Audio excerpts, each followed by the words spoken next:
agora é hora do quadro 8 em ponto aqui no SC no Ar. O assunto de hoje é a política nacional, a política estadual. Para isso nós vamos conversar com ele, que é engenheiro sanitarista, formado pela Universidade Federal de Santa Catarina, é natural de Erechim, no Rio Grande do Sul, mas mora em Joinville desde 1986, bastante tempo. Já foi secretário de Habitação, já foi vereador, vice-prefeito, prefeito de Joinville, também já foi secretário de Estado da Educação e hoje é deputado federal já no seu segundo mandato. Atualmente é membro titular e presidente da Comissão de Defesa do Consumidor da Câmara dos Deputados e é suplente na Comissão de Desenvolvimento Econômico, Indústria e Comércio. Marco Tebaldi, deputado federal pelo PSDB de Santa Catarina, é o nosso convidado de hoje aqui no 8 em Ponto. Tudo bem, deputado? Seja bem-vindo. Tudo bem, bom dia. Deputado, não tem como a gente começar a nossa conversa hoje sem falar do assunto do momento, que foi a decisão do presidente da Câmara interino, Valdir Maranhão, do PP do Maranhão, de anular as sessões do impeachment. Acabamos de falar sobre esse assunto, vamos falar muito mais ainda nesse SC no Ar de hoje sobre esse assunto. Decisão que depois o deputado voltou atrás, não é? Qual é a avaliação de todo esse novo fato envolvendo o processo de impeachment da presidente Dilma? Não, primeiro, lamentar esse ato que o deputado tomou, né? Foi totalmente desprovido, né? Não tinha nenhuma motivação para isso, né? Tu vê que quanto tempo nós estamos analisando esse processo de impeachment, ele passou pela comissão, foi para o plenário, teve 367 votos, e aí o presidente afastado, Eduardo Cunha, ele assume, aí vai faz uma assinatura disso. É lamentável, só isso. Dessa situação, em um eventual governo Michel Temer, não é? Na hipótese de a presidente Dilma Rousseff ser afastada do mandato, o PSDB vai compor com o governo, quer cargos no eventual ministério de Michel Temer. Qual é o posicionamento a partir do momento em que Dilma Rousseff for afastada, se isso vier a ocorrer? Assim, ó, nós já discutimos isso na bancada e discutimos em conjunto com o nosso presidente Aécio Neves. O nosso propósito é apoiar o futuro governo, até porque nós trabalhamos para tirar esse governo que está aí, né? E sem exigir cargos, sem dizer assim, nós apoiamos, mas queremos cargos.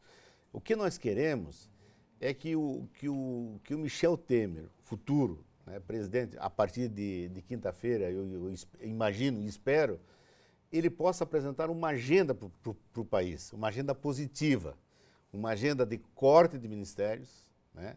Reduzir para no máximo 20 ministérios, reduzir os cargos comissionados, cortar as despesas do governo. Quer dizer, o governo precisa cortar na carne, coisa que não foi feita até agora. Sempre se jogou as despesas para cima do cidadão. E o cidadão não tem mais condições. Ninguém mais tem condições de pagar mais impostos, assumir mais impostos. Então nós apoiamos o governo mediante uma agenda positiva, como falei, fazendo um governo de coalizão nacional, sem precisar trazer representantes de partidos, mas sim pessoas que representam a sociedade.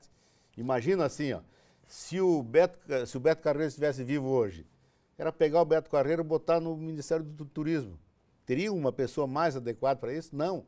Pegar o Joaquim Barbosa no Ministério da Justiça, ou o Sérgio Moro, quer dizer, então uma ideia, fazer um misto disso, porque também vai precisar de alguns representantes de partidos, mas que ele pudesse fazer um misto de representação política e da sociedade, fazendo uma redução dos gastos, cortando na carne, e aí eu tenho certeza que tanto o Congresso quanto a sociedade vai dar apoio para esse novo governo.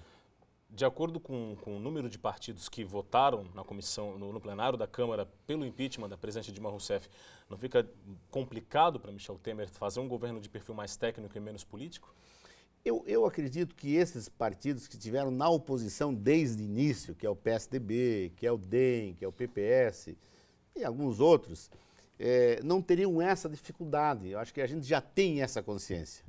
Porque, de fato, nós já ficamos muito tempo na oposição, sem cargo, sem nada. Por que agora nós vamos precisar, né? O que nós queremos, de fato, é que o governo apresente uma saída para o país, que ele possa crescer, que ele possa se desenvolver de novo e, principalmente, gerar emprego, porque não tem outra coisa pior do que um pai de família sem a condição de trabalhar, sem a condição de ganhar o seu sustento.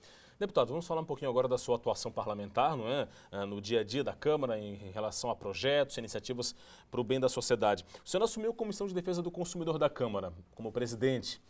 Qual é a prioridade na tramitação de projetos nesse colegiado? Olha, primeiro foi um grande feito, né? É o único catarinense que está assumindo uma comissão, porque são 18 comissões permanentes da Casa, da Câmara, para 513 deputados. O PSDB teve duas, né, foi contemplada com duas, e dos 53 deputados eu consegui ficar com uma delas, então tenho muito orgulho e vou valorizar muito esse gesto que o partido fez, que a Câmara fez, em me outorgar presidente dessa comissão, que é uma comissão importante, que tem muito trabalho, especialmente nesse momento de crise, né? Então, o que nós temos agora? Isso é muita coisa lá. Nós temos quase 300 projetos lá na comissão. Já na terça-feira eu assumi, na quarta eu já designei muitos relatores desses projetos. A ideia é agilizar. Mas nós temos 3 questões, assim, para ser bem objetivo, que vão tirar, nesse primeiro momento, a nossa atenção, o nosso tempo, né? Que é a questão da internet de banda larga, a limitação da internet de banda larga, que eu acho que é uma questão que está todo mundo aí, foi atingido, né, direto ou indiretamente, que foi agora suspenso, né, mas que pode a qualquer momento voltar. A questão do WhatsApp, né, que é um absurdo essa atitude de bloquear um aplicativo que atende 100 milhões, né, de brasileiros. E a outra questão é a questão do endividamento das pessoas, das famílias, né? Então, nesse início, nós vamos trabalhar nesses 3 temas, inclusive dia 18, agora dia 18, já está marcada a audiência pública para a gente tratar dessa limitação da internet, a internet fixa. Inclusive, sobre esse assunto, o senhor já inclusive convidou e vai contar com a participação do presidente da Anatel, que vai ter que dar explicações aí sobre por que essa tentativa de se colocar na banda larga fixa o mesmo sistema já existente nos celulares. É uma convocação importante para debater esse assunto, né?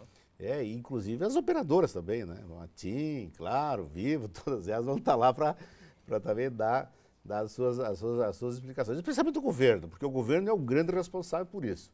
Se nós pegar, por exemplo, os Estados Unidos ou a Europa, a internet deles lá, né, se a gente fosse fazer uma comparação, por exemplo, do que é oferecido e do que é cobrado, nós temos uma internet 40 vezes mais cara que a deles. Quer dizer, então nós temos muita coisa para evoluir em tecnologia, né, em qualidade, velocidade, né? E sem pensar em cobrar mais ou em limitar o uso, né? Então tem muita coisa para a gente trabalhar nesse campo. Outro projeto, o senhor acabou também de mencionar, é o de superendividamento das famílias. A gente vê muitas famílias hoje no Brasil com dívidas acima da sua possibilidade de efetuar o pagamento, muitas com dívidas que não vão conseguir pagar. E o projeto veio do Senado, que estabelece até uma possibilidade de falência. Vai ser também objeto de discussões? Olha, sim, já está. Inclusive, esse projeto eu já designei relator já e vai entrar na pauta. Não nessa semana, mas é possível que já entre na semana que vem na pauta. Nós iniciamos o ano com 255 bilhões de dívidas. As nossas famílias, as pessoas do Brasil estão deviam no início do ano 255 bilhões, né? São 60 milhões de inadimplentes. Você imagina isso? É praticamente metade da população ativa, né, do país. E que é o quê? Que estão com os problemas. Ou já não tem mais crédito, ou é um aposentado que tem aposentadoria, mas já comprometeu tudo no consignado, né? Ou é o cartão de crédito, que é um absurdo isso. Então, que você viu um cartão de crédito, você pagar 300%, 400% de juros ao ano. Cheque especial também? No cheque...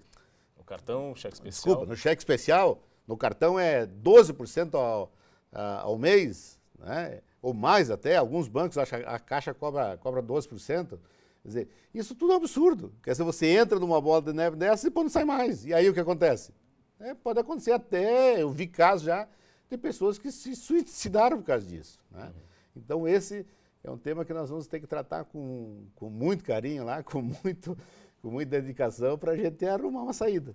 Muito bem. E além da atuação na Comissão do Direito do Consumidor, de Defesa do Consumidor da Câmara, que outros projetos o senhor vem defendendo na atuação do mandato parlamentar outorgado pela população de Santa Catarina? Bom, eu tenho os meus projetos. Eu tenho 106 ações parlamentares, né?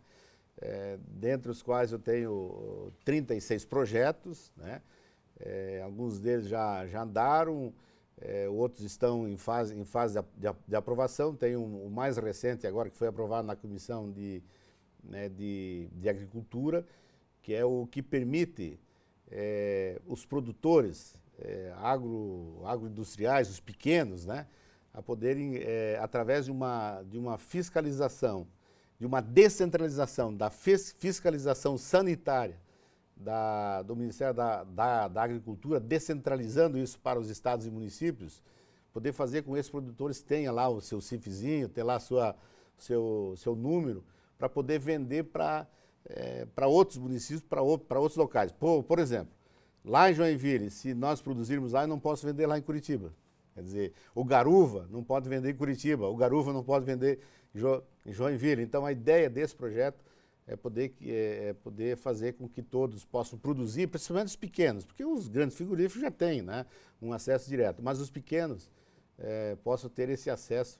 E você imagina quantos empregos nós estaríamos gerando se isso pudesse ser aprovado. E tem outros projetos importantes aí. Os eleitores, os cidadãos que votam em um parlamentar, em um deputado federal, muitos deles têm a curiosidade. É difícil articular para obter a aprovação de um projeto? Difícil, é muito difícil.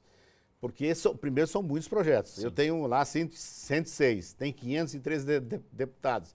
Tem deputados lá que têm 8, 10 mandatos. Imagina quantos mil projetos tem circulando na Câmara, que tem que passar para as comissões, e depois tem os interesses lá, porque lá tem os lobbies, tem gente que defende, tem gente que é contra e tal.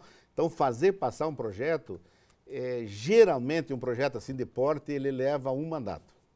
Qual é a sua expectativa para a gente encerrar? Qual é a sua expectativa para esse ano de 2016?